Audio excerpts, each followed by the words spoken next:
네, 우리 오늘 말씀 잠언서입니다. 잠언서 1장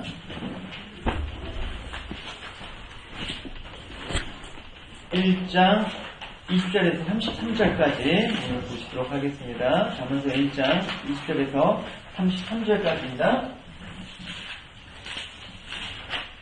네, 찾으셨으면 제가 먼저 읽도록 하겠습니다. 지혜가 길거리에서 부르며 광장에서 소리를 높이며 혼한 길거리에서 소리를 지르며 성문으로가 성중에서 그 소리를 바라여 가로되 너희 어리석은 자들은 어리석음을 좋아하며 거만한 자들은 거만을 기뻐하며 미련한 자들은 지식을 미워하니 어느 때까지 하겠느냐. 나의 증강을 두고 소리지라 돌아가라. 나의 신을 너희에게 보여주며 내가 너희에게 보이리라. 내가 불렀으나 너희가 듣기 싫어하였고 내가 손을 쳤으나 돌아보는 자가 없었고 나의 무릎으로 대시하며 나의 증강을 받지 않았은즉 너희가 재앙을 만날 때 내가 웃을 것이며 너희에게 두려움이 임할 때 내가 비웃으리라. 너희 두려움이 병풍같이 임하고 너희 재앙이 풍같이 되고 너희에게 근심과 슬픔이 임하니 그때 너희가 나를 부르리라. 그래도 내가 대답하지 아니하겠고 부지런히 나를 찾으리라. 그래도 나를 만나지 못하리니 그래서 너희가 지식을 미워하며 여호와 경외하기를 즐거워하지 않으며 나의 교훈을 받지 아니하고 나의 모든 책망을 업신여겼음이니라.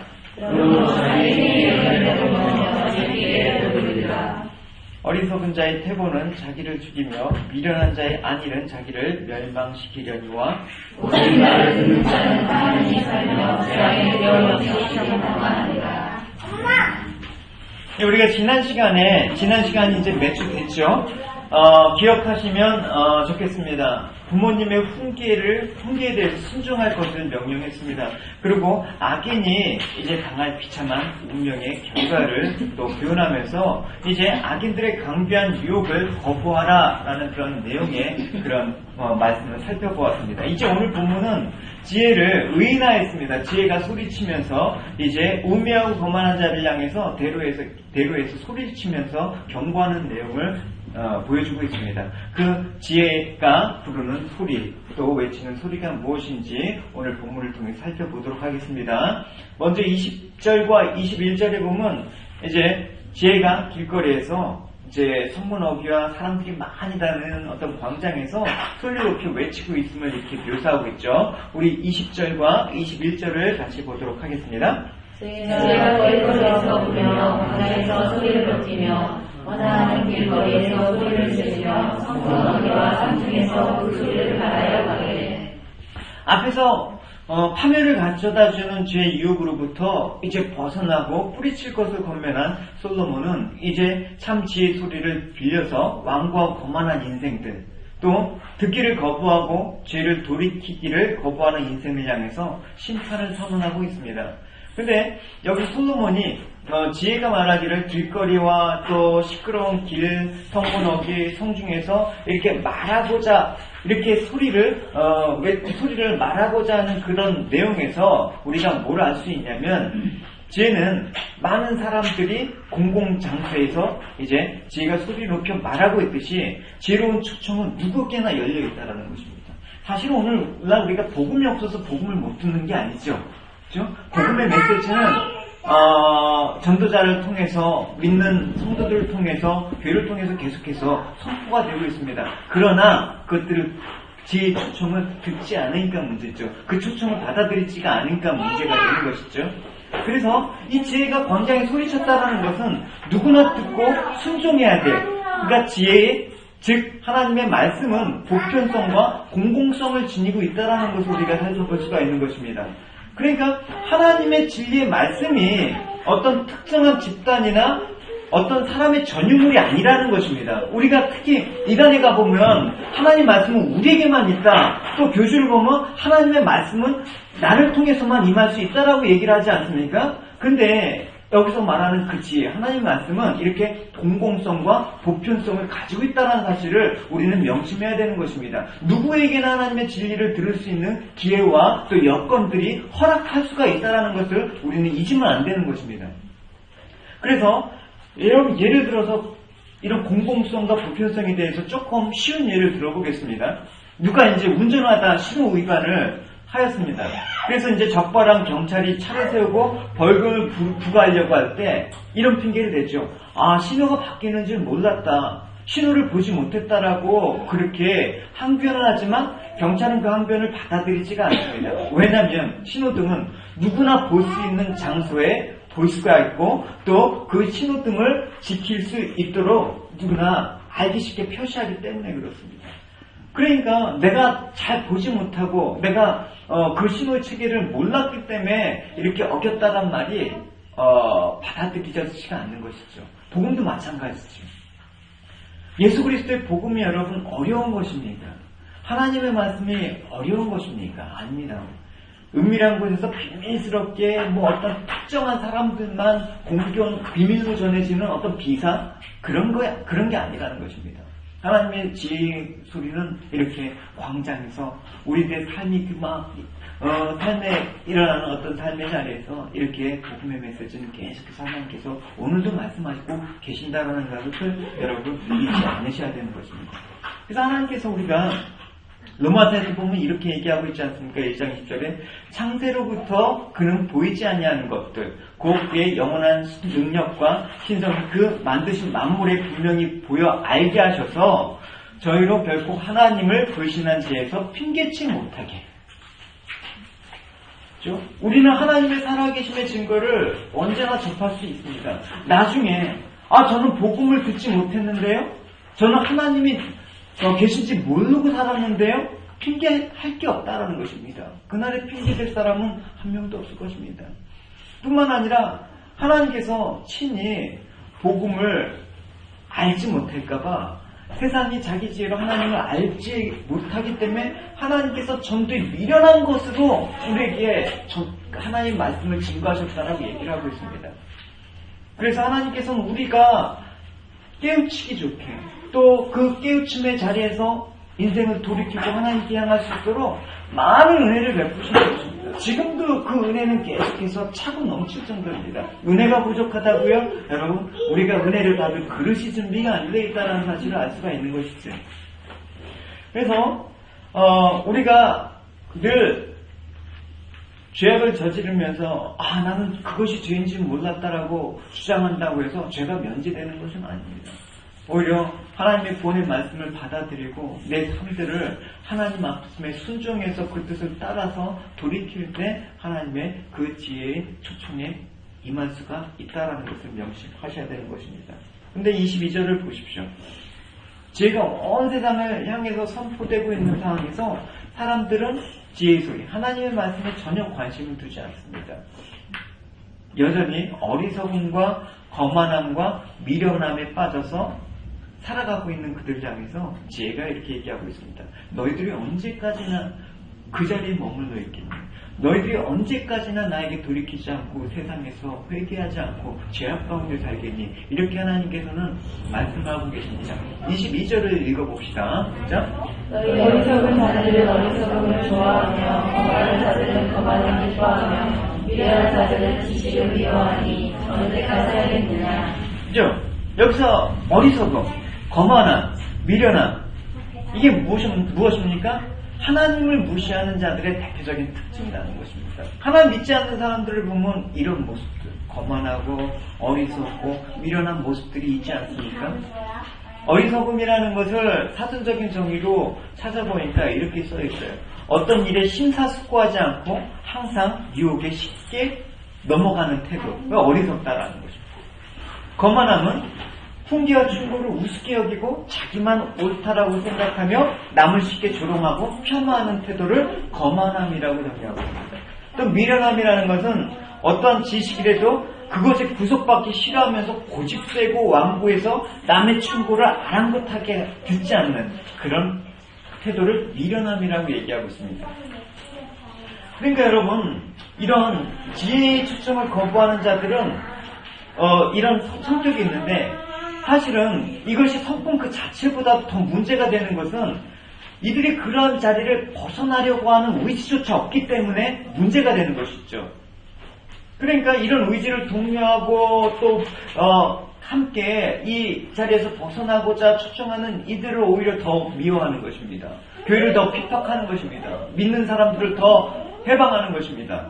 생각해 보십시오. 우리가 믿더라도 마찬가지죠. 잠시 어리석음에 빠질 수 있잖아요. 그죠? 잠시 교만할 수도 있잖아요. 미련하게 행동할 수도 있습니다, 우리는. 그러나 그것보다 더 문제는 그 자리에 계속 머물러 있는 게 문제인 것입니다. 그러니까 어리석음이 계속 머물러 있다 보면 어리석음이 불편하지가 않아요. 거만함과 미련함이 어색하지가 않다라는 것입니다. 그러니까 처음엔 양심의 꼴에서 주저주저하다가 여러분 어떻습니까? 점점 그 양심에 무뎌져서 더 이런 죄의 자리로 가는 모습을 볼 수가 있지 않습니까? 그러니까 이런 어리석음, 거만함, 미련함이 내 성격이 되는 거예요. 삶의 그 성품의 일부가 되어버린단 말입니다. 그러니까 이 일부가 될 때는 참 그때는 강팍해져갖고 마음이 돌이키기가 힘든 거예요, 여러분. 그래서 이 아이들은 이런 성품들이 없기 때문에 이 아이들에게는 이런 하나님의 말씀, 지혜의 말씀을 계속해서 양육하고 이 말씀으로 해서 하나님의 성품을 어린 아이 때부터 형성하는 게 가장 중요한 것입니다. 지금이라도 늦지 않았다고 생각하신다 그러면 늘 하나님의 성품을 닮아가는 이런 모습들이 있어야지 하나님 말씀을 등한시하고 했다가는 내 인생의 성품이 이렇게 거만하고 미련하고 이 아주 어리석은 성격이 된다는 것이죠. 여러분, 성경에서 이 같은 신뢰로 대표적인 예로 이스라엘 백성을 얘기하고 있습니다. 바벨론 침공으로 멸망이 눈앞에 있는데도 불구하고 그들은 여전히 우상 숭배를 하고 또 사회적인 약자를 핍박하면서 그야말로 하나님의 백성이라고 할 수 없는 그런 온갖 제약이란 제약을 다 저질렀던 그런 모습을 볼 수가 있지 않습니까? 그들 향해서 하나님께서 선지자들 안 보내셨습니까? 계속해서 회개하고 돌이키라는 그 메시지를 전했음에도 불구하고 선지자를 잡아서 죽이고 그런 모습들이 이스라엘 백성이란 말입니다. 오늘도 마찬가지입니다. 오늘도 설교자를 통해서 믿는 이들을 통해서 특별히 하나님의 성령께서 오늘도 말씀을 통해서 여러분들에게 계속해서 이렇게 돌이키라는 회개의 메시지를 증거할 때 우리는 그것들을 무시하거나 그것들을 완악하게 거부해서는 안 된다는 것입니다. 그래서 결국은 그들은 죄를 돌이키지 않고 범죄만을 저지르다 어떻게 됐습니까? 그들에 대해서 하나님께서 이사야 1장에는 이렇게 얘기하고 있습니다. 슬프다 범죄한 나라여, 허물진 백성이여, 행악의 종자여, 행위가 부패한 자식이로다.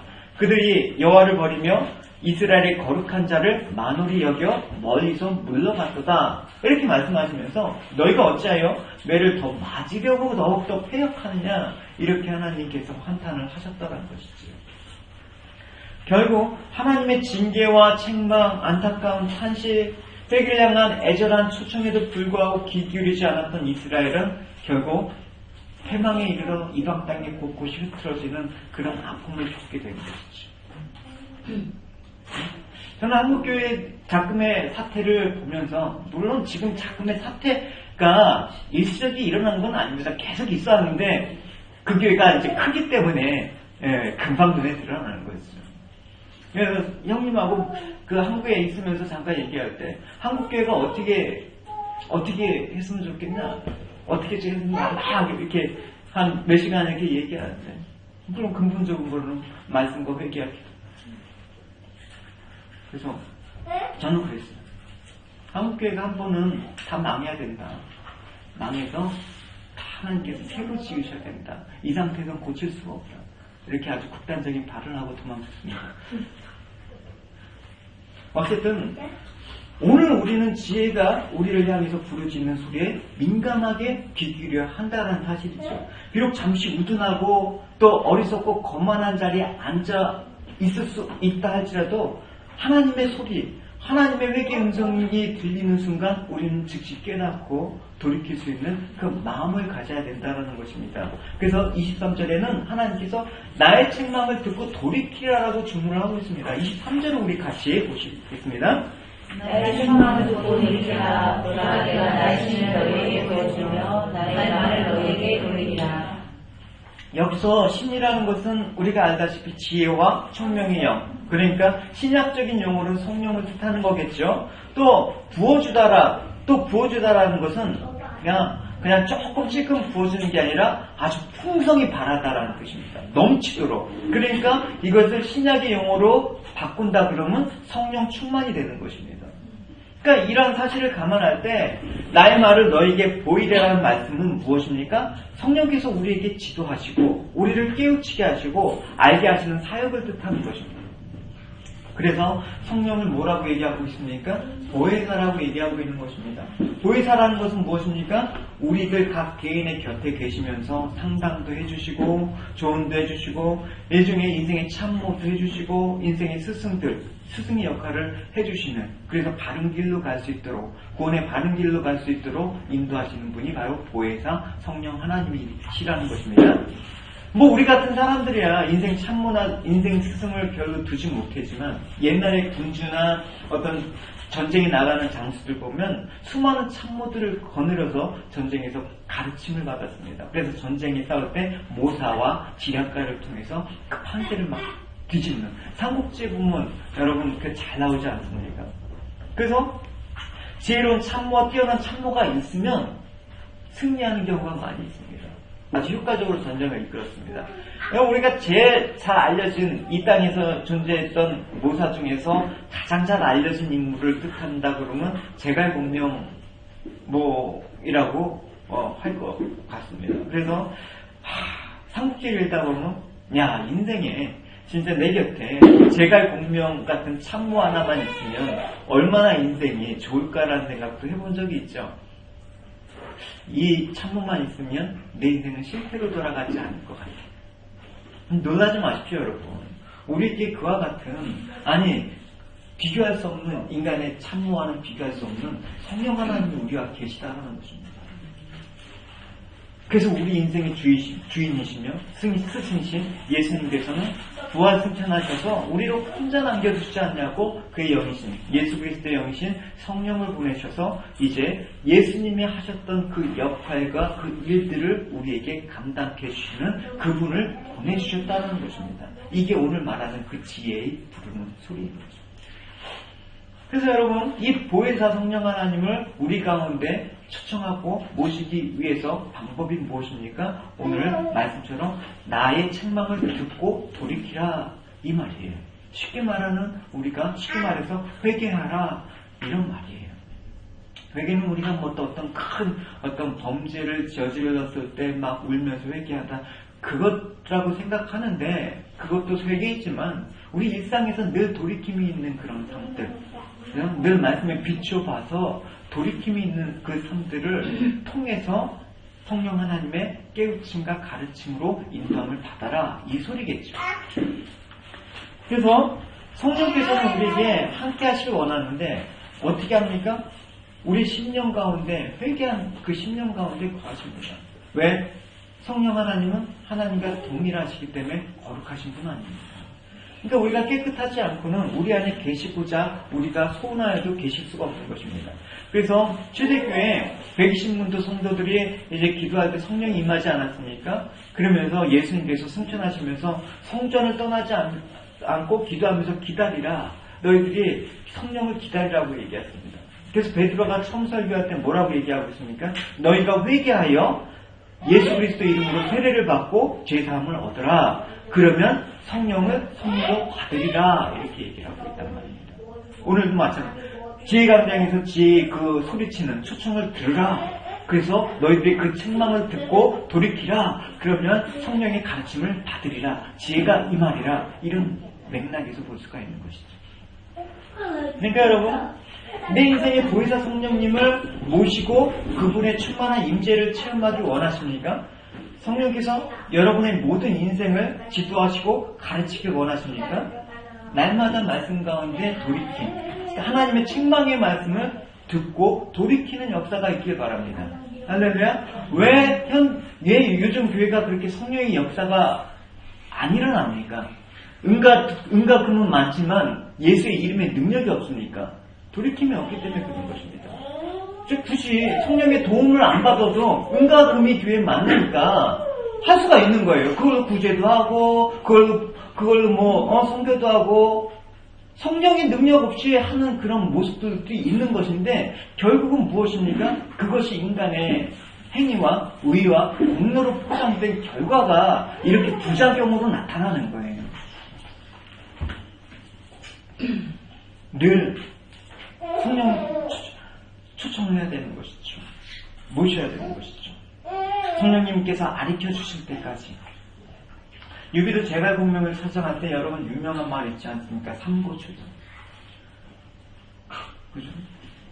한나라의 제왕이 머리를 숙이면서 그렇게 3번이나 그렇게 거절을 당하면서까지 모사를 모사했단 말입니다.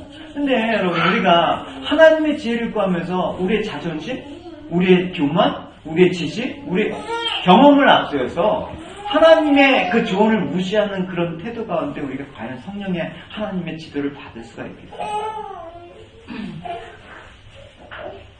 그래서 우리의 완고함, 우리의 교만함, 우리의 어리석음들을 돌이키는 날마다 회개의 그런 일들이 우리 가운데 있기를 축원합니다. 할렐루야. 이제 24절과 25절을 보면 지혜가 광장에서 그들 향해서 목나 외치고 있는데 안타깝게도 그 지혜의 소리를 귀 기울이는 사람이 없다라고 얘기를 하고 있습니다. 현실이 이와 같다는 것이죠. 24절과 25절을 읽어봅시다. 자.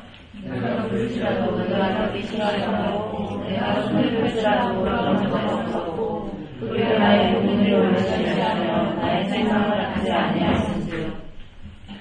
왜 이렇게 지혜가 외치는 소리, 복음의 메시지를 외쳐도 반응이 없을까요? 왜 십자가의 사랑을 외쳐도 반응이 없을까요? 예수 그리스도가 우리의 죄를 위해서 죽으셨다고 그렇게 외치는데도 우리는 아무런 반응이 없을까요? 지혜의 가치를 모르기 때문에.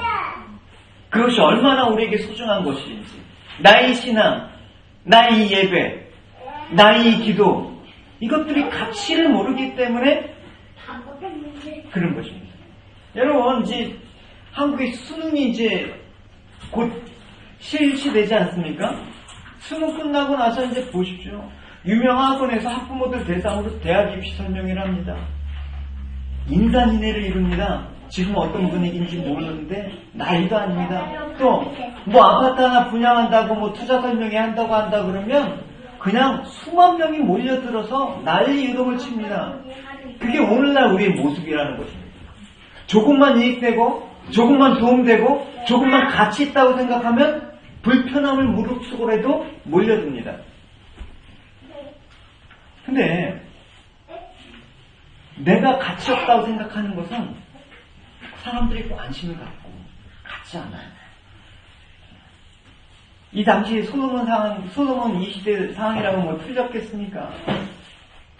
이들도 지혜가 외치는 말을 무가치하게 여기고 자신들에게 불필요한 말로 그렇게 받아들였기 때문에 그렇게 지혜가 외치는데도 반응을 하지 않았습니다. 오히려 무시했습니다. 오늘날도 마찬가지입니다. 왜 사람들이 교회에 대해서 무관심합니까? 무관심한 요인은 뭐 자금의 사태처럼 뭐 그런 일들이 벌어졌기 때문에 사람들이 실망 때문에 무관심한 일도 있겠지만 과연 그게 여러분 메인 그 이유가 되지는 않는 것입니다. 왜? 결국은 또 돌아가서 보면 사람 말씀을 듣는 것도 읽는 것도 귀찮아합니다. 의무적인 것도 생각합니다.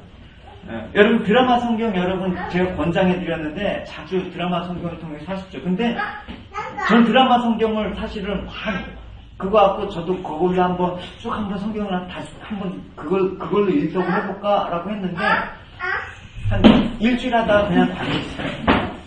내 입에서 직접 말하고 생각하면서 읽는 그 성경이 정말 저는 와닿더라고요. 아무리 성우가 군사기야 그래도 저한테는 그렇게. 근데 여러분들한테 권해드려요. 여러분이 좋은 방법으로 하십시오. 어쨌든 우리가 바쁘다는 이유로 삶이 힘들다는 이유로 하나님의 말씀에 대한 가치를 등한시하는 경우가 점점 심해집니다. 여러분들은 그렇지 않으시죠? 정말 하나님 말씀이 우리에게 도움이 되지 않을까요? 들어봤자, 읽어봤자 매일 한 소리로 매일 오면 죄인이라고 큰 도움을 받지 못한다고 생각하기 때문에 외면하는 것입니다. 그러니까 교회도 정말 저 사람이 꼭 필요한, 세상에서 꼭 필요한 어떤 얘기만 하다 그러면 교회는 사람이 몰려요. 그러나 정말 이 지혜가 외치는 책망의 소리를 듣고 회개하기를 원하는 이 메시지가 교회 안에서 선포가 될 때 그것들을 정말 돌이키고 그 가치를 아느냐, 그것이 중요한 것입니다. 자, 말씀의 진정한 가치는 정말 말씀의 가치가 없어서 가치가 아니냐, 사람들의 그 무지한 그 가치 속에서 말씀의 가치는 변하지 않습니다. 아무리 교회가 타락하고 아무리 교회가 정말 실망스러운 모습을 갖고 있더라도 그렇다고 교회의 가치가 사라지는 건 아닙니다. 교회의 본질적인 가치는 중요한 것입니다. 그러니까 교회가 타락하고 교회가 실망스럽다고 하고 내가 교회 떠난다? 그럼 미련한 사람입니다. 교회 다른 데 가면 되지 않습니까? 교회가 거기밖에 없습니까? 그래서 정말 가치 있는 하나님의 말씀, 시편에서는 이 말씀이 나를 곤란 중에 위로라, 주의 말씀이 나를 살리셨다라고 고백하고 있습니다. 그리고 또 11, 119편에 행위가 완전하여 여호와의 법을 행하는 자가 복이 있다. 여호와의 증거를 지키고 전심으로 여호와께 구하는 자가 복이 있다라고 얘기하고 있지 않습니까? 그러니까 말씀이야말로 세상에서 진정한 축복을 얻는 방편인 것입니다. 그 가치를, 말씀의 가치를 아는 사람들이 복되게 살아갈 수가 있는 것입니다. 그래서 우리의 환난과 곤란에서 거치는 유일한 힘, 우리를 바른 길로 인도하고 구원의 길로 인도하는 그 인도자, 그게 말씀을 통해서 성령께서 오늘도 우리에게 임하신다는 것입니다. 근데 보십시오. 26절에 보십시오. 악인들의 재앙과 두려움을 만날 때 이제 하나님께서 계속해서 하나님 말씀을 등한시한 그들에게 재앙과 두려움이 찾아올 텐데 이제 하나님께서 내가 그때 비웃을 것이다. 그러니까 지혜의 충고와 권면의 무관심과 외면으로 일관했던 악인들이 어려움과 고통을 이제 나중에 당할 때 하나님께서도 그들을 방관하겠다라고 얘기를 하고 있습니다. 버렸다라는 것이죠. 26절을 읽어봅시다. 너희가 재앙과 만날 때 내가 줄 것이며 너희에게 두려움을 하게 되 내가 비웃으리라. 그러니까 죄 대신 하나님께서 어리석은 인생을 향해서 돌아오라는 권면의 말씀을 들었음에도 불구하고 끝까지 고집 부리고 스스로 파멸과 재앙의 자리에 들어가는 것입니다. 하나님께서는 그런 인생 가운데 결국은 하나님께서 이제 긍휼과 인내의 때를 이제 끊어버리신다는 것이죠.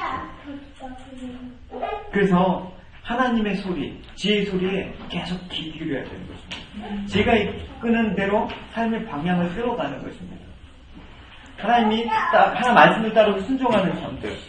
그래서 하나님의 오래 참으심과 긍휼하심을 오히려 내가 시험하고 악을 저지르고 환난과 위기 앞에서만 몸을 낮추는 기회주의적인 태도를 버리셔야 된다는 것입니다. 내가 잠깐 이 의기만 넘어가면 하나님 말씀은 온데간데 사라지는 그런 이기적인 모습을 버려야 된다는 것이죠. 하나님은 결코 만월이 여김을 받으시지 않으시고 악인에 대해서 끊임없이 인내하시지만 끝까지 인내하시는 분은 아니라고 얘기를 하고 있습니다. 그러니까 하나님의 심판, 최종적인 심판은 바로 오늘에 있을 수 있다는 사실을 가지고 여러분 사도 바울은 뭐라고 얘기하고 있습니까? 너희가 두렵고 떨림으로 구원을 이루라라고 얘기를 하고 있습니다. 어떻게? 두렵과 떨림으로.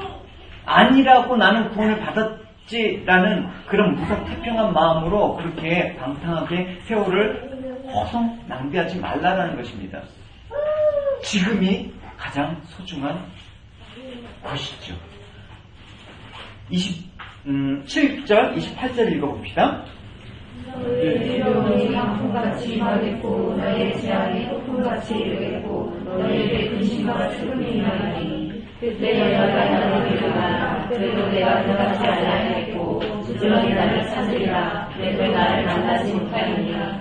그래서 하나님께서 한두 번 말씀하시고 수천 년을 거쳐서 그렇게 끊임없이 지혜의 말씀으로 권면하고 또 독생자 예수 그리스도를 내어주시기까지 그런 희생과 그런 긍휼하심으로 인해서 계속해서 지금도 말씀하고 있는데 끝까지 외면하지 않는 자는 결국은 어떻게 된다? 29절과 31절을 읽어봅시다. 때로 너희가 지식을 미워하며 여호와 경외하기를 즐거워하지 아니하며 나의 교훈을 받지 아니하고 나의 무슨 생각을 없이 여겼으리라.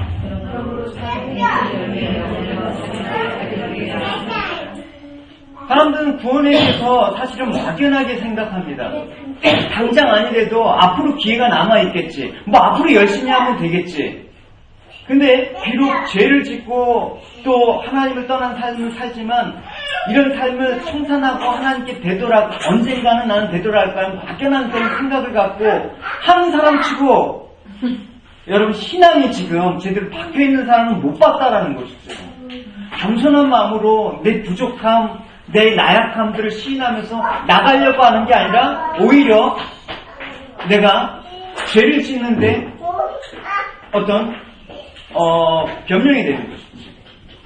여러분 지금 필요한 것은 무엇입니까? 지금 결단하고 지금 주님께 돌아가는 것입니다. 지금 내 삶 속에 잘못된 것들, 하나님 앞에 부족했던 것들이 있다 그러면 지금 그래서 우리의 행동을 돌이키고 하나님께서 순종하는 것들을 좋아하시는 것이죠. 그래서 고린도후서 6장 2절에 내가 은혜 베풀 때 너를 듣고 구원의 날에 너를 도왔다 하셨으니 보라 지금은 은혜 받을 만한 때요 지금 구원의 날이라고 지금이라는 말을 그렇게 강조하셔서 얘기를 하고 있습니다.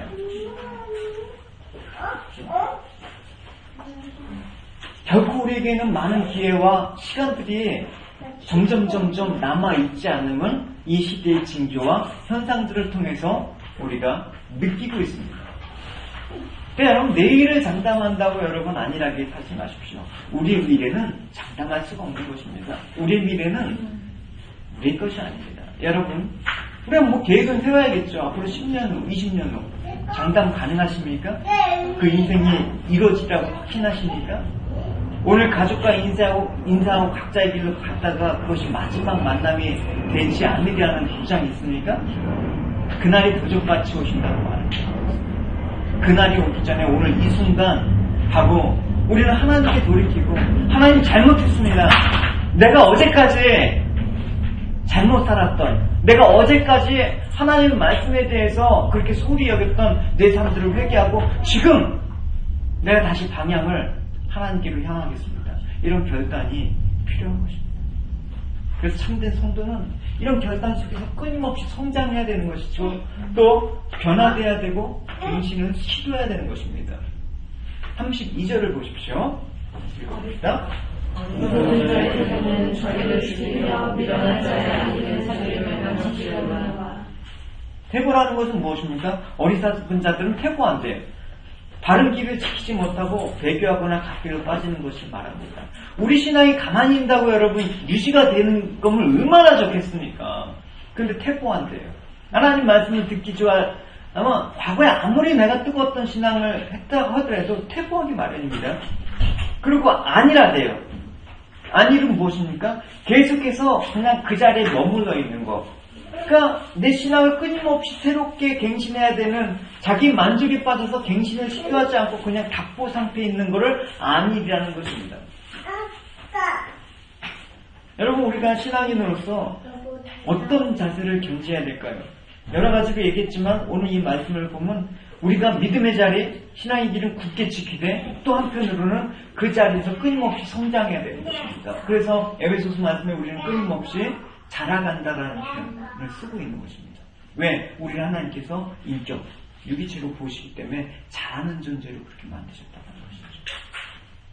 그래서 여러분 오늘 이 신앙의 자리는 우리 굳건히 지켜야 되는 것입니다.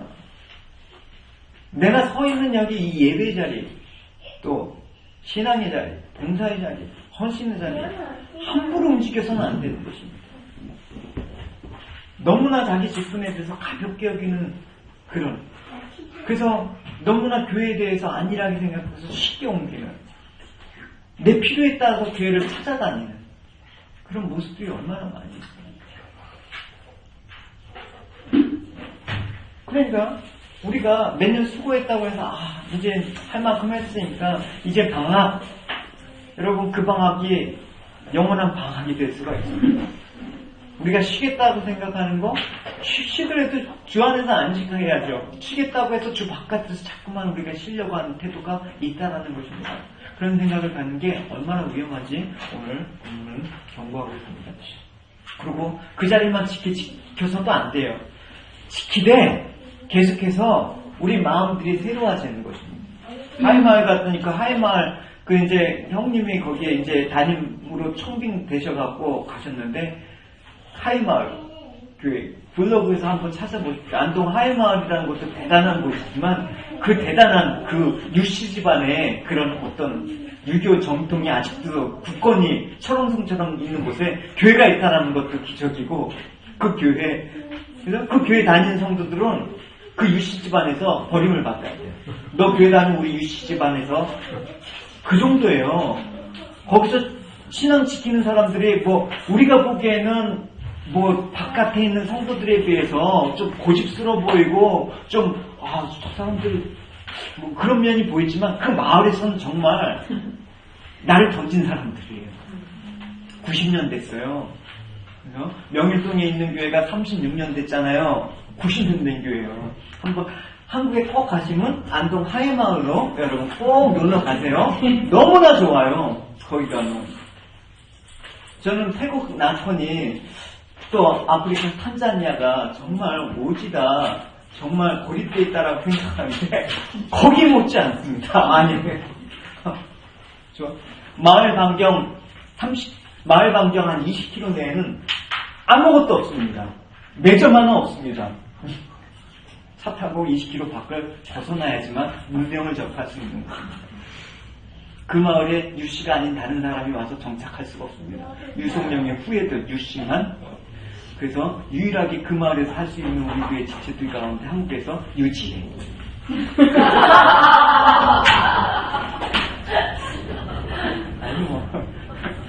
저희 지금 우리 유씨 없잖아요. 그러니까 거기서 안동 하이마을 가서 살 생각하지 마세요. 유씨 아니면 안 돼요. 어쨌든 계속해서 이제 뭐냐면 변하지 않는다라는 게 그 마을의 가장 큰 도전인 것 같습니다. 계속해서 여러분 잘하셔야 됩니다. 우리가 교회가 이제 한 10년이 됐지 않습니까? 물론 이제 다른 교회에 비하면 역사적으로 보면 비할 바는 아니지만 10년쯤 되면 우리가 굳어지는 게 있단 말입니다. 그냥 이 자리에서 이 정도면 되겠지. 저도 그런 이유로 봤습니다. 그냥 마음에 맞는 사람들하고 그냥 집 하나 얻어서 거기서 예배 드리고 그냥 알콩달콩 그렇게 걱정 근심 없이 여기가 좋습니다. 주님 이렇게 살고 싶어요. 그러나 이 자리에 지키되 그 자리에서 성장하는 데까지 나가셔야 된다. 우리에게 새로운 도전이 필요한 시점이기 때문에 10년의 세월을 우리가 점검하는 시간을 갖자고 한 겁니다. 그러니까 이 점검의 시간을 통해서 앞으로 우리가 나가야 될 그 새로운 것이 무엇인가 계속해서 구하는 여러분이 되셨으면 좋겠습니다. 그래서 우리가 어제의 나와 오늘의 나는 퇴보가 아니라 진보하는 성장 쪽으로 분명히 달라져야 되는 것입니다. 여러분 몸도 그래요. 팔굽혀펴기를 하루에 10분씩만 5년 10년 하면 모습이 달라지는 거예요. 여러분 달리기 하루에 10분씩 하고 걷기 1시간만 습관적으로 해더라도 우리 몸이 달라져요. 꾸준히. 그러니까 여러분 하물며 하나님의 말씀도 꾸준히 듣고 배우고 읽고 묵상하고 그런데 변하지 않는 게 이상하지 않습니까? 그건 무엇입니까?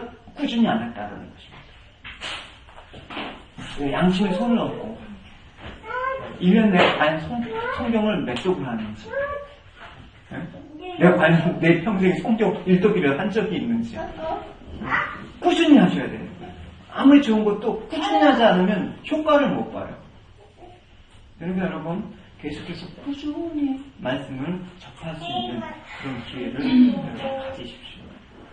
그래서 신앙이란 하나님께서 지정해 주신 자리를 굳게 지키는 것과 동시에 변화하고 성령님과 함께 동행하면서 성장하는 그런 모습들을 도모하시는 여러분이 되시기 바랍니다.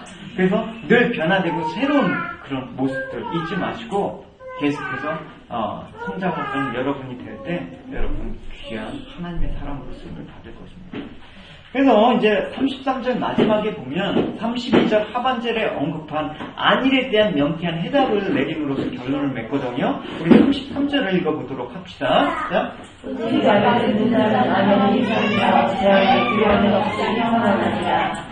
예, 여기서 안일하다라는 그런 아까 하나님의 말씀을 안 듣는 사람도 어떻게 표현했습니까? 어리석은 자는 안일과 태보. 근데 여기서도 마찬가지입니다. 하나님 말씀을 듣는 자도 안일인 상태예요. 틀리죠? 같은 안일이 틀린다는 것입니다. 안일을 여러분 다른 말로 하면 평안이죠. 세상 사람들도 평안을 추구합니다. 평안하기를 원합니다. 근데 문제는 참된 평안이 무엇이냐라는 것이죠. 그러니까 무사 안일한 상태에서 그냥 하나님의 말씀을 함께하지 않고 그 지혜의 부름에 응하지 않는 상태에서 평안은 그게 참 평안이 아니라는 것을 성경이 얘기하고 있습니다. 그게 평안이 아니고 계속적인 평안을 보장해 주는 것도 아닙니다. 계속 어떤 사람은 불안하대요. 그죠? 내가 이렇게 살아도 되나? 이렇게 편하게 살아도 불안한? 네? 이렇게 편하게 살아도 되는가? 주 안에서 우리가 평안을 거하지 않으면 세상의 어떤 조건의 그 평안도 잠시 잠깐 누릴 수 있지만 결국은 그 평안은 불안하고 얼마 같지도 않습니다. 그래서 유쾌하지 않는 이 무사 안일 대신에 진정한 평안의 방법을 오늘 본문은 결론적으로 알려주고 있는 것입니다. 그것은 무엇입니까? 잠언은 그것을 뭐라고 얘기하냐면 듣는 것이라고 얘기하고 있습니다. 그러니까 말하자면 하나님의 말씀을 어떻게 듣는 데서 너희들의 인생의 참 평안이 올 것이다라고 얘기를 하고 있는 것입니다. 그러니까 듣는다라는 것은 단순히 어떤 듣는 행위를 뜻하는 것이 아니라 듣는다라는 것은 내가 듣고 행하겠다는 적극적인 의지의 반영이라는 것이죠. 그래서 그 듣는다라는 것은 내가 그 말에 전적으로 동의하고 인격적으로 반응해서 순종하는 일련의 행위를 포함하는 것을 성경에는 듣는다라고 얘기를 하고 있어요. 그냥 흘러가는 말을 막 그냥 듣는 게 아니라. 그래서 사도 바울도 믿음은 그리스도의 말씀을 들음으로써 발생한다고 얘기하지 않습니까? 솔로몬도 마찬가지입니다. 평안을 얻는 일에도 이 논리를 적용하고 있습니다. 즉 너희들이 진정한 평안을 얻으려면 말씀을 들음에서 비롯된다. 이 말씀은 오늘 지혜이신 성령께서 너희들에게 하신 말씀을 통해서 너희에게 평안이 찾아온다라고 얘기를 하고 있는 것입니다. 하나님의 말씀을 들으실 때 여러분 어떤 마음이 듭니까? 성경을 읽거나 설교를 들음으로써 우리 큰 마음의 기쁨을 얻지 않습니까? 불안했던 마음도 잔잔했던, 불만을 가득했던 마음도 잠잠해지는 것을 느끼지 않습니까? 다툼이 가득한 마음도 평안해집니다. 그래서 여러분 하나님 말씀을 듣는 자리를 여러분 계속해서 사모하셔야 된다는 것입니다. 어떤 경우에도 이 자리를 여러분 귀하게 여기시는 분이 되시기 바랍니다. 마음이 너무 아파서 괴로워서 주일날 교회도 나가기 싫고 교회로 나가는 게 아니라 마음이 아프고 괴로울수록 하나님 말씀을 듣는 자리로 와야지 회복되죠. 우리가 무슨 용가리 통합니까? 우리는 하나님 말씀 앞에 할 때 온전한 평안과 회복이 얻어지는 것입니다. 그래서 말씀을 듣는 평안들, 신명기에서 보면 28장에 그 말씀을 듣고 명령을 지켜 행할 때 듣는 복들에 대해서 쭉 열거하고 있어요. 하늘의 복들을, 소산의 복을 주시고 또 대저부부터 안전케 하시고 머리가 되고 꼬리가 되지 않도록 하시며, 그러니까 이 말씀은 근원적인 평안, 이 모든 것과 절대적인 연관이 있는 것은 하나님의 말씀을 듣는 것에서 관련이 되어 있다는 것입니다. 돈이 있어야지 마음이 평안하고 건강이 있어야지 마음이 평안하고 그런 게 아니라 말씀이 들어가면 이런 모든 평안들이 임하게 될 때 흔들지 않고 나갈 수가 있는 것이죠. 여러분 편안하게 사십시오. 진정으로 평안하게 사십시오. 정말 진짜 평안을 놓치지 마시고 가짜 평안에 미혹되지 마시기 바랍니다. 그러니까 늘 하나님 말씀을 듣고 열심히 내어서 또 순종하는 여러분 되십시오. 그래서 은혜를 듣고 은혜를 들은 바를 흘려보내고 그럴 때 평화와 안위가 우리 생에 가득하기를 축원합니다.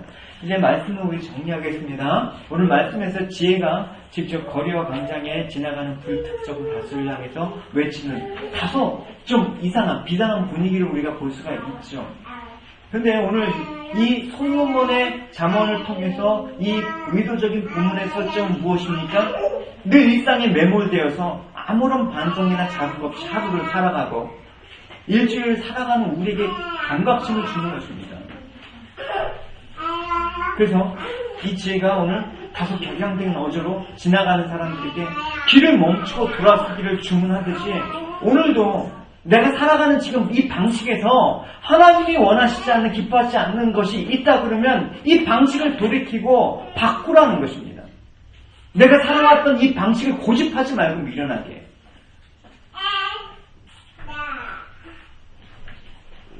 그래서 내가 살아가는 방식이 정말 하나님이 원하시는 방식이 아니라면 제동을 걸어야 되는 것입니다. 그 제동장치가 없는 사람은 참 위험한 것입니다. 사람은 누구나 잘 되길 원하죠. 이 세상에서 내 인생이 여러분 망하는 인생이 되길 원하는 사람이 누가 있겠습니까? 근데 알고 보니까 살아보니까 내가 맞다고 생각하는 이 길을 갈아보니까 결국 끝에 가니까 그게 멸망의 길이네. 그런 경우가 얼마나 많습니까? 누구인들 뭐 자기가 가고 싶은 길이 멸망의 길인 줄 알고 가는 사람이 누가 있겠습니까? 안다면 과연 누가 그 길을 가겠습니까? 그러니까 여러분 오늘 본문의 지혜 요구대로 우리의 가던 발걸음이 정말 옳은지 어떻게 잠깐 멈추십시오. 막 달려가지만 말고 잠깐 멈추셔서 과연 내가 지금 가는 길이 맞는지 기도해 보십시오. 하나님께 구하십시오. 그러면 열심히 산다고 갔던 그 길이 결국은 헛수고가 되는 그런 안타까움을 맞이할 수가 있는 것입니다. 그래서 여러분 발걸음을 멈추고 여러분의 삶들을 한번 말씀 가운데 점검을 여러분이 해주시기 바랍니다. 그래서 여러분 오늘 본문이 내가 정말 고집스럽게 무책임하게 가고 있는 이 인생길을 돌이키는 계기가 되길 원해요. 그래서 결정적으로 귀중하게 삶의 전환점이 이루는 그 터닝 포인트가 되는 그런 계기가 되길 바라요. 그래서 나에게 내 평생의 전환점이 됐던 그 말씀 한 가지만 붙잡아도 우리 인생은 살 수가 있는 것이죠. 그래서 오늘 지혜가 부르는 그 소리를 여러분 잘 귀담아 드시고 늘 여러분 인이 바뀌게 여러분에게 얘기를 하고 있지만 늘 말씀과 기도와 예배 그 자리를 사모하시고 여러분 가운데 그 하나님의 음성을 들으면서 성령께서 여러분들을 가르치고 인도하시는 그 삶들 가운데 여러분의 삶들을 잘 내어드리는 귀한 여러분 되시길 주님의 이름으로 축원합니다. 기도하시겠습니다. 하나님 끊임없이 우리 자신에게 하나님 자신을 드러내게 해주심을 감사합니다. 미련한 저희들 끝까지 고집스럽게 하나님 내가 지금까지 살았던 그 방식 내 생각이 옳다라고 주장하는 이 좁은 세계관을 하나님 부셔뜨려 드시고 내가 보지 못했던 그 믿음의 세계들을 하나님 바라볼 수 있는 저희들 될 수 있도록 도와주시옵소서. 하나님 지혜 부름 가운데 하나님 그 광장에서 돌아오라 책망하고 회개하는 그 말씀을 하나님 우리가 오늘도 듣습니다. 하지만 오늘은 저희들이 그냥 듣길 원하지 않습니다. 흘려 듣길 원하지 않습니다. 말씀을 읽으라, 기도하라, 순종하라. 이 흔한 말들이 흔하게 들리지 않는 시간 될 수 있도록 도와주시옵소서. 늘 아니라 무사아니란 내 삶들의 그 거짓된 평화 속에서 의장되었던 지금 잠시 느끼는 이 평화 속에서 그것이 참된 하나님께서 주시는 값진 평안인지 정말 돌아보게 해주시고 인생길을 예비하시고 인도하시는 그 하나님 지혜 부름에 순종하며 나가는 저희도 될 수 있도록 하여 주시옵소서. 하나님 주가 보이신 그 생명의 길을 오늘도 성령 하나님과 동행하며 그렇게 말씀을 통해서 우리가 바로 하나님 갈 수 있도록 도와주시옵소서. 감사드리며 모든 말씀 우리 주 예수 그리스도의 이름으로 기도드립니다.